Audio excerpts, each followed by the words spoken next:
Welcome to Follow My Voice, Story Edition.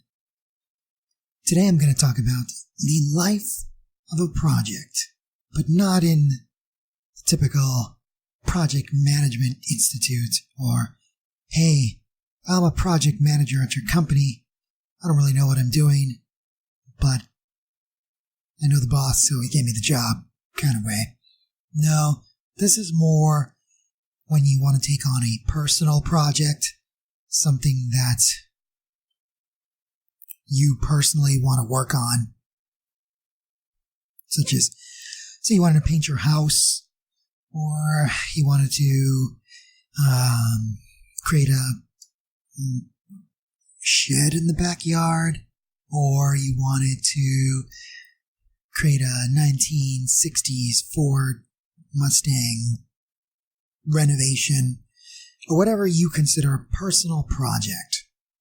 You usually go through a certain life cycle when it comes to projects, and that's what we're going to talk about today.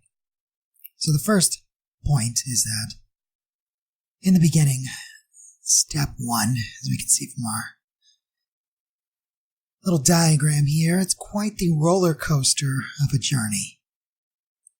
The first step is, this is the one idea to rule them all. You ever had an idea that you thought was so great?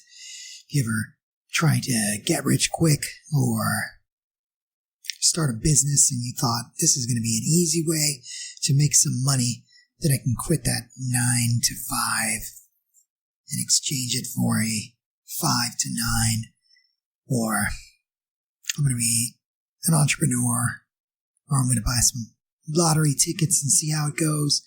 In the beginning, every idea sounds like a good idea. Am I right? Go ahead and raise your hand if you agree with that. Good.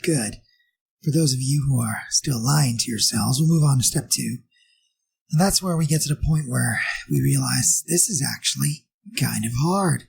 It's not that easy.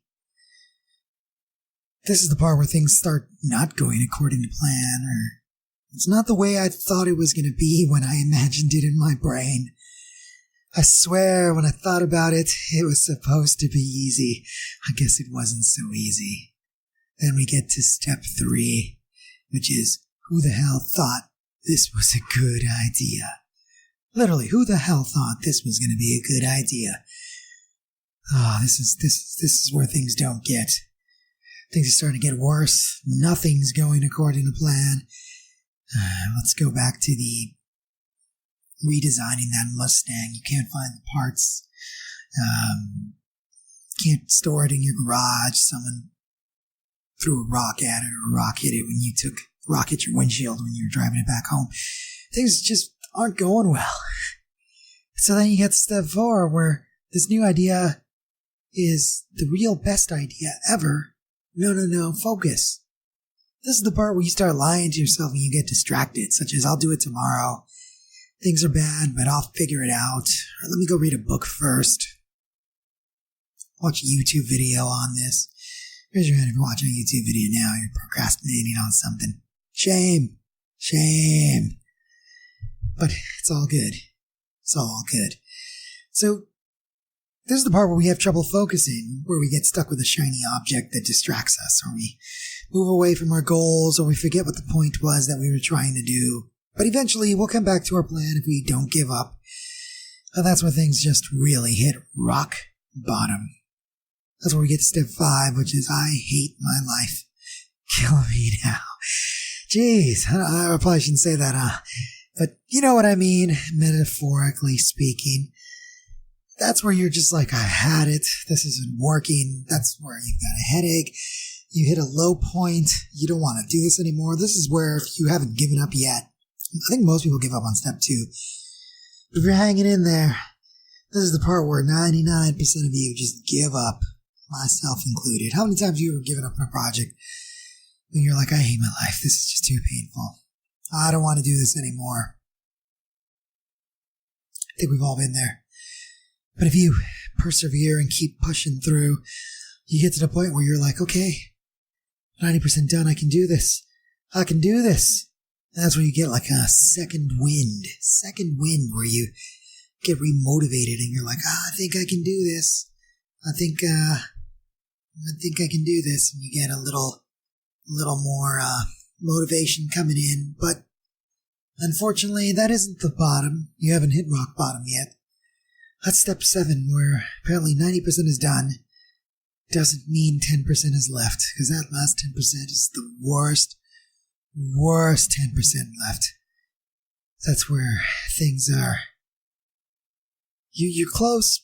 You only got a little bit of left, maybe 10% more, but it is not going well. It's the lowest point where this is where most people give up. They give up right before they hit gold. They strike gold, or right before they hit oil. That last 10% is terrible, let me tell you. But if you power through it, you'll get to step 8, where I'm so close, I just have to power through it. And it'll be worth it if you can just convince yourself, give yourself that extra push, that willpower to keep going. You're so close that you're just like, I'm almost there. I think I can do it. I'm almost there. Just keep, doing whatever it takes. Keep yourself motivated, saying, I can do this, I can do this, I can do this. I can do this. You got this. Whatever it takes. You gotta write it on your bathroom mirror, put a sticky note up there, write some positive affirmations, pray. I don't care what you do, you gotta do it. Because you're so close, Because then you'll get to step 9, which is, I did it, and I'm still alive. And you know what? That wasn't so bad. Now, this is the part where successful people get there, where the people who aren't successful don't realize that success is messy. You just see the end result. You don't realize it's messy. Messy like football, not graceful like ballet.